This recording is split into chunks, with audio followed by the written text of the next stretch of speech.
কেন্দ্রীয় অর্থমন্ত্রী নির্মলা সীতারামন তিনি তার বাজেট পেশ করেছেন এবং প্রত্যেকে নজর ছিল যে কোন কোন ক্ষেত্রে কিন্তু এবার বরাদ্দ বাড়বে। চিকিৎসা ক্ষেত্রে কিন্তু অনেকটাই বরাদ্দ বৃদ্ধি হয়েছে, দাম কমেছে ক্যান্সারের ওষুধ এবং ডায়াবেটিসের ওষুধ, 7টি বিরল রোগের ওষুধ, হার্টের ওষুধ, কিডনি এবং লিভারের ওষুধের দাম কমেছে এবারের বাজেটে।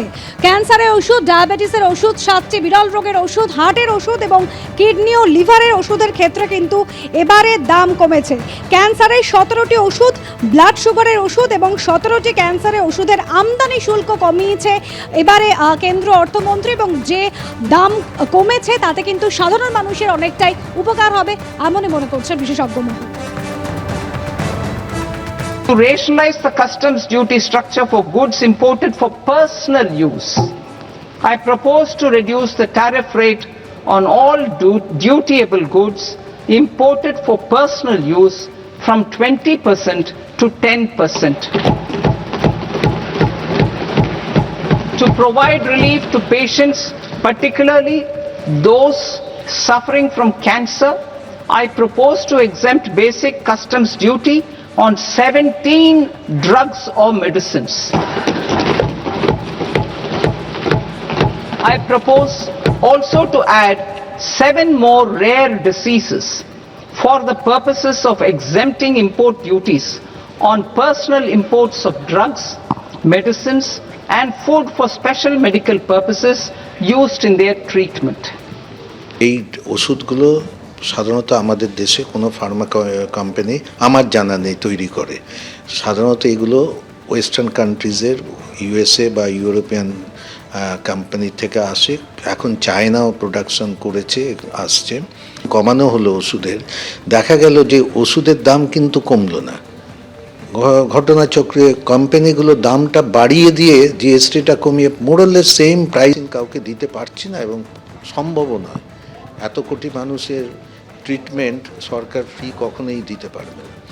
সরকারের এই সদিচ্ছা যদি থাকে যে দামটা কমিয়ে করা যায়, তাহলে সেই সদিচ্ছাটাকে আমি সাধুবাদ জানাচ্ছি এবং এটা যেন প্রত্যেকে সেই বেনিফিটটা পায় এটাও দেখতে হবে। সেই প্রত্যেকে কিনতে হচ্ছে, এটা যেন না হয়। অর্থাৎ আজকে যে বাজেট পেশ করেছেন কেন্দ্রীয় অর্থমন্ত্রী নির্মলা সীতারামন, সেখানে যেরকম ওষুধ অর্থাৎ 17টি ক্যান্সারের ওষুধের দাম কমেছে, তারই পাশাপাশি আর কিসে কিসে দাম কমেছে সেইগুলো এবার আপনাদের সামনে তুলে ধরবো। যেরকম বৈদ্যুতিন গাড়ির দাম কমেছে, তার পাশাপাশি মোবাইল ফোনের দাম কমেছে, মাইক্রোওয়েভের দাম কমেছে, আপনারা দেখতে পাচ্ছেন সেটা, এবং আরো কিসের কিসের দাম কমেছে, ব্যাগ, কাপড় এগুলোর দাম কমেছে, সস্তা হতে পারে বিদেশ যাত্রা, বিদেশে পড়াশোনার খরচটাও কমেছে। অর্থাৎ একাধিক জিনিসের দাম কমেছে, যেরকম দাম কমেছে মোবাইল ফোন, বৈদ্যুতিন গাড়ি, মাইক্রোওয়েভ, দাম কমেছে জুতো, বেল্ট, ব্যাগ, কাপড়। এগুলোর পাশাপাশি দাম কিসের কিসের ক্ষেত্রে বাড়লো সেটাও আপনাদের সামনে তুলে ধরবো। যেরকম বলছিলাম যে সস্তা হতে পারে বিদেশ যাত্রা, বিদেশ পড়াশোনাটা সস্তা হতে পারে, সেক্ষেত্রে কিসের কিসের দাম বেড়েছে, কি বলেছেন নির্মলা সীতারামন শোনাবো।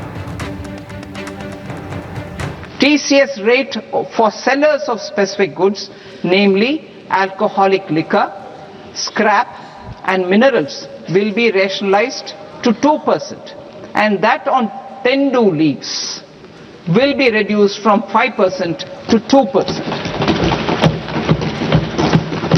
I propose to raise the STT on futures to 0.05% from the present 0.02%.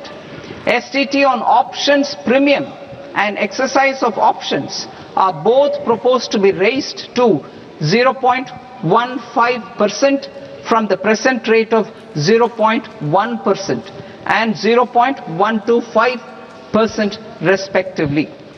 We reformed the taxation landscape for corporates in 2019 by providing them a simplified regime with lower tax rate so that they could productively focus on business rather than on claim of deductions and exemptions. ABP Ananda, এগিয়ে থাকে, এগিয়ে রাখে।